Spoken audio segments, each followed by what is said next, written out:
जय हिंद दोस्तों। आज मैं जो बताने वाला हूँ ना आपको, वो सिर्फ एक युद्ध की कहानी नहीं है।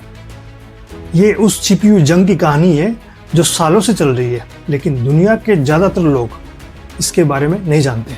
टीवी पर आपको मिसाइलें दिखाई देगी, न्यूज़ में आपको एयर स्ट्राइक्स दिखाई देगी, लेकिन असली लड़ाई परछाइयों में लड़ी जा रही है। और इस शैडो वार के दो सबसे बड़े खिलाड़ी हैं, एक है यूएसए, दूसरा है ईरान। लेकिन इस कहानी को समझने के लिए मैं आपको 45 साल पीछे ले जाता हूँ। चलिए इस दुश्मनी के बारे में समझते हैं कि इस दुश्मनी की शुरुआत कब से हुई थी। 1979 में ये साल मिडिल ईस्ट के इतिहास का सबसे बड़ा टर्निंग पॉइंट था। उस समय ईरान पर एक राजा का शासन हुआ करता था जिसे दुनिया जानती थी शाह ऑफ ईरान। और ये राजा अमेरिका का बहुत ज़्यादा करीबी था। लेकिन अचानक ईरान में एक बहुत बड़ी क्रांति हुई, लाखों लोग सड़क पे उतर गए और इसी क्रांति के बाद ईरान पूरी तरह बदल गया और अमेरिका का सबसे बड़ा दोस्त सबसे बड़े दुश्मन के रूप में बदल गया। और तभी से यूनाइटेड स्टेट्स और ईरान के बीच में संघर्ष शुरू हुआ। और इस दुश्मनी के बाद शैडो वार शुरू हुई। तो आप सोचोगे शैडो वार क्या होती है? शैडो वार का मतलब होता है ऐसी लड़ाई जिसे देश सीधे नहीं लड़ते, युद्ध की तरह से नॉर्मली लड़ाई होगी या लड़ाई जैसे चल रही है अभी एट प्रेजेंट। ये ऐसी लड़ाई नहीं होती है। ये ऐसी लड़ाई होती है जिसमें बिना लड़े एक दूसरे को नुकसान पहुंचाते हैं देश। और इसमें क्या क्या आता है? इसमें आता है जैसे cyber attacks, secret operations, proxy military खड़ी कर देना, कॉवर्ट ऑपरेशन करना। यानी ये युद्ध खुले मैदान में नहीं होते जैसे कि अभी करंटली इस देश में चल रहे हैं ईरान और यूएसए के बीच में या इजराइल के बीच में, बल्कि अंधेरे में लड़े जाते हैं।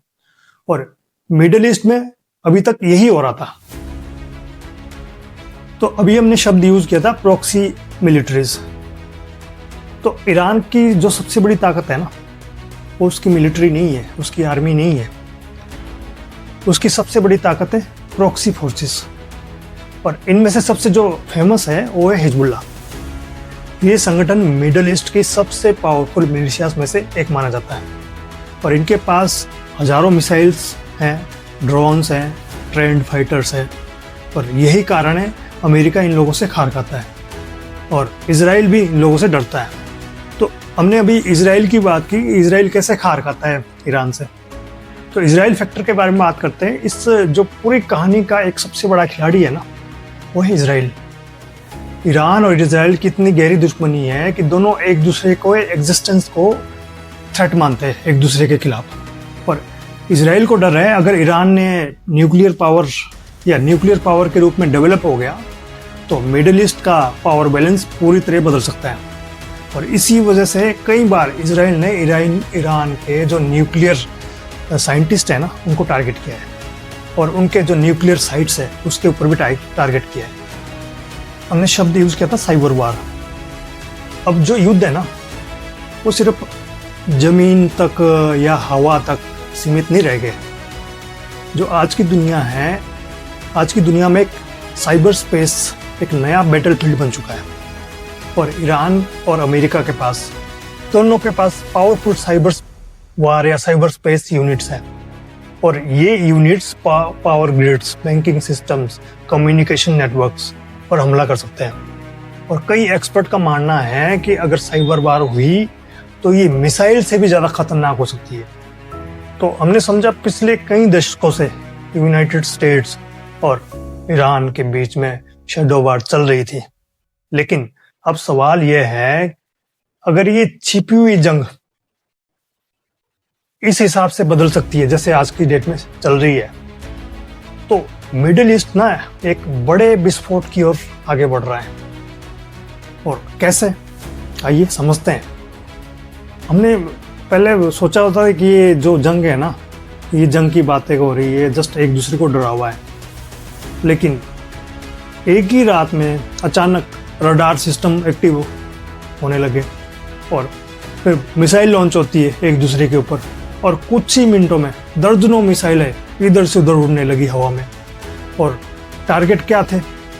इजराइल के कुछ शहर और ईरान के कुछ शहर और अमेरिका के जो एयर बेसिस थे वही, और अचानक अफरा तफरी मचनी शुरू होगी। और ईरान को अगर हम अंडर एस्टिमेट कर रहे हैं या कोई भी अंडर एस्टिमेट कर रहा है तो उसकी सबसे बड़ी भूल होगी। ईरान की मिसाइल कैपेबिलिटी मिडिल ईस्ट में सबसे बड़ी मानी जाती है, और इनमें जो शामिल है वो है short range missiles, medium range ballistic missiles, cruise missiles. और इन मिसाइल्स की रेंज इतनी ज़्यादा है कि वो पूरे मिडिल ईस्ट को कवर कर सकते हैं। अगर मान लो ये युद्ध और ज़्यादा आगे खिंच गया तो इसमें आज की डेट में अभी तो मिडिल ईस्ट ही क्या नाम चपेट में आया है, हो सकता है उससे आगे भी बढ़ जाए, ये इसकी कोई गारंटी नहीं है। और इजराइल ना सबसे इम्पोर्टेंट कैरेक्टर है इस खेल का, क्योंकि मिडिल ईस्ट में ना सबसे एडवांस मिलिट्री टेक्नोलॉजी इजराइल के पास मानी जाती है। और इजराइल के पास क्या है? इजराइल के पास है advanced fighter jets, missile defence system, intelligent network या इंटेलिजेंस नेटवर्क, जैसे कि मोसाद पता ही है आपको कितना पावरफुल है आज की डेट में। और सबसे महत्वपूर्ण है उसकी पावरफुल एयरफोर्स। और ईरान और अमेरिका के बीच में जो ये खतरनाक युद्ध चल रहा है उसमें अमेरिका इजराइल के साथ फुली सपोर्ट में खड़ा दिखाई दे रहा है, और युद्ध का दायरा भी धीरे धीरे बढ़ता जा रहा है। मिडिल ईस्ट में सबसे जो इम्पोर्टेंट चीज़ है वो है सी रूट्स। अगर ये युद्ध और ज़्यादा एक्सटेंड होता है ना, जैसे कि अभी चल रहा है, तो नेवल कन्फ्रंटेशन और ज़्यादा बढ़ सकती है आगे। और अमेरिका की जो नेवी है दुनिया की सबसे ताकतवर नेवी में से एक मानी जाती है।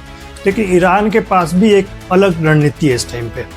ईरान का फोकस है फास्ट अटैक्स बोट्स के ऊपर, और नेवल माइंस को बिछाना, और ड्रोन को और ज़्यादा हाइपर एक्टिव करना, और इनका इस्तेमाल बड़े युद्धपोतों को परेशान करने के लिए भी किया जा सकता है। जैसे कि अभी इब्राहिम लिंकन जो युद्धपोत है अमेरिका का, वो काफ़ी हजार किलोमीटर वो पीछे जा चुका है। उसके पीछे क्या रीज़न है वो कई जो एक्सपर्ट है वो बताते कि ये उनकी स्ट्रेटेजिक या टैक्टिक है यूएसए की, बट कुछ तो गड़बड़ है, कुछ तो दाल में काला है, इसलिए पीछे हटा है वो। और यानी लड़ाई अपना समुद्र में भी बहुत ज़्यादा मुश्किल हो गई है इस टाइम पे। और इस युद्ध की वजह से इकोनॉमिक शॉक लग रहा है इस टाइम पे। अब अगर मिडिल ईस्ट में जैसे कि अब बढ़ चुका है ये कन्फ्लिक्ट और आगे बढ़ता जा रहा है, फैलता जा रहा है, तो सबसे पहला असर ग्लोबल इकोनॉमी पे आ गया है, और तेल की कीमतें और ज़्यादा बढ़ सकती है, स्टॉक मार्केट गिर सकती है, और कई देशों की इकोनॉमी दबाव में आ सकती है। और ये सिर्फ अब रीजनल कन्फ्लिक्ट नहीं रह गया है, अब ये ग्लोबल क्राइसिस की ओर आगे बढ़ रहा है। तो ये जो शेडो वार है ना दोस्तों, ये अब युद्ध के रूप में बदल चुकी है। लेकिन कहानी यहीं पे ख़त्म नहीं होती है, क्योंकि इस पूरे संघर्ष में दो खिलाड़ी और भी मौजूद हैं, वो है रशिया और चाइना। अगर ये दोनों किसी भी संकट में किसी भी तरह शामिल होते हैं तो ये वर्ल्ड वॉर के रूप में बदल सकता है युद्ध, और इसमें ज़्यादा टाइम नहीं लग सकता है, और पूरी दुनिया को ये प्रभावित कर सकता है। और इस युद्ध में जो छुपे रुस्तम हैं, छुपे हुए खिलाड़ी है, उसमें से सबसे पहले बात करते हैं रशिया की। पिछले कुछ वर्षों में ना रूस और ईरान के बीच में संबंध काफ़ी मजबूत रहे, और दोनों देश कई मामलों में एक दूसरे का समर्थन किया है दोनों देशों ने। विशेष रूप से क्या था, मिलिट्री कोऑपरेशन, टेक्नोलॉजी एक्सचेंज और रीजनल स्ट्रेटजी के ऊपर। और अगर मिडिल ईस्ट में अमेरिका और ईरान के बीच में और ज़्यादा कॉन्फ्लिक्ट बढ़ गया, जैसे कि बढ़ने के आसार भी लग रहे, तो रूस की जो पोजीशन है ना वो सबसे इम्पोर्टेंट हो सकती है। रूस सीधे तौर पे उसमें युद्ध में ना कूदे, क्योंकि वो अपने आप में भी फंसा हुआ है इस टाइम पे, लेकिन जियोपॉलिटिकल लेवल पर वह ईरान को डिप्लोमेटिक और स्ट्रेटेजिक सपोर्ट दे सकता है। और दूसरे खिलाड़ी की बात करते हैं चाइना की, जो कि इस टाइम पे ग्लोबल पावर की ओर बढ़ रहा है आगे। चाइना मिडिल ईस्ट में इंटरेस्ट रखता है और जो सबसे इम्पोर्टेंट है वो है एनर्जी रिसोर्स।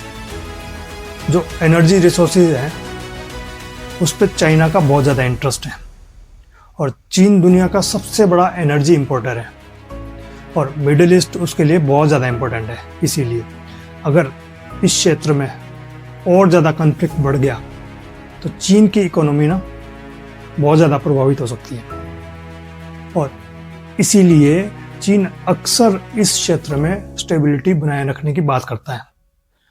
और लेकिन जियोपॉलिटिकल रियलिटी ये भी है कि चीन और अमेरिका के बीच में पहले ही स्ट्रेटेजिक कंपटीशन है और अब तो वर्ल्ड वार का भी डर लग रहा है। कुछ लोग तो कह रहे हैं ये अब वर्ल्ड वार इसको घोषित कर देना चाहिए, क्योंकि बहुत सारी कंट्रीज इसमें शामिल हो चुकी है डायरेक्टली इनडायरेक्टली। और अब एक सवाल ऐसा भी है कि कई लोग पूछ रहे हैं कि क्या ये वर्ल्ड वार के रूप में बदल जाएगा ये संघर्ष। तो जो हिस्ट्री है ना वो हमें बताती है कि कई बड़े युद्ध छोटे कॉन्फ्लिक्ट से ही शुरू होते हैं या छोटे कॉन्फ्लिक्ट से ही शुरू हुए थे। और लेकिन आज की दुनिया पहले से बहुत अलग है, क्योंकि अब कई देशों के पास न्यूक्लियर वेपन मौजूद है। इसलिए बड़े देश के बीच में सीधा युद्ध होने की संभावना कम मानी जाती है, लेकिन रीजनल कॉन्फ्लिक्ट फिर भी ग्लोबल टेंशन बढ़ा सकते हैं। और अगर मॉडर्न वारफेयर की बात करें तो आज का जो युद्ध है ना वो पहले जैसे जो युद्ध हुए हैं उससे बिल्कुल अलग है। अब लड़ाई सिर्फ टैंक्स, सोल्जर्स या एयरक्राफ्ट के बीच में नहीं रही या एयरक्राफ्ट तक सीमित नहीं रही, बल्कि आज जो युद्ध में शामिल है वो है साइबर अटैक्स। ये भी युद्ध का ही पार्ट माना जाता है। ड्रोन्स आज की डेट में सबसे ज़्यादा चर्चित है और सबसे ज़्यादा इसका चलन चल रहा है। हर कंट्रीज अपने ड्रोन्स बढ़ाना चाहती है, उसको और ज़्यादा एनहांस करना चाहती है। और आर्टिफिशियल इंटेलिजेंस, सैटेलाइट सर्विलेंस, यानी युद्ध का बैटलफील्ड धरती से लेकर अंतरिक्ष तक फैल चुका है। और अब प्रश्न ये उठता है कि मिडिल ईस्ट का फ्यूचर क्या होगा आखिर में। तो मिडिल ईस्ट, क्या ये क्षेत्र लगातार संघर्ष का केंद्र बना रहेगा, ऐसे ही रहेगा जैसे चल रहा है? ये कहना आसान नहीं है, क्योंकि इस क्षेत्र में जियोपॉलिटिकल राइवलरीज है, रिलीजियस टेंशन्स हैं और स्ट्रेटेजिक इंटरेस्ट है बहुत सारी कंट्रीज के, सब एक साथ मौजूद है इस टाइम पे। तो दोस्तों, जो मिडिल ईस्ट की कहानी है ना वो सिर्फ अब वॉर्स की कहानी नहीं है। ये कहानी है पावर की, पॉलिटिक्स की और स्ट्रेटेजिक अलायंस की, और उन फैसलों की जो दुनिया के भविष्य को बदल सकते हैं। आज जो यूनाइटेड स्टेट्स और ईरान है ना, इन दोनों के बीच में जो संघर्ष चल रहा है ये हमें याद दिलाता है आधुनिक दुनिया में शांति और संघर्ष के बीच की दूरी बहुत कम रह गई है। कभी कभी तो ये चीज़ें सामान्य लगती है कि चलो ठीक है, पहले भी इजराइल ने इस मिसाइलें दागी थी, ईरान ने फिर रिटेलिएट किया था, लेकिन अब संघर्ष कुछ आगे बढ़ता हुआ दिखाई दे रहा है। और आपको क्या लगता है, क्या ये संघर्ष और आगे खींचेगा या थोड़े कुछ दिनों बाद शांत हो जाएगा? कमेंट में अपनी राय बताएं। धन्यवाद। जय हिंद, जय भारत।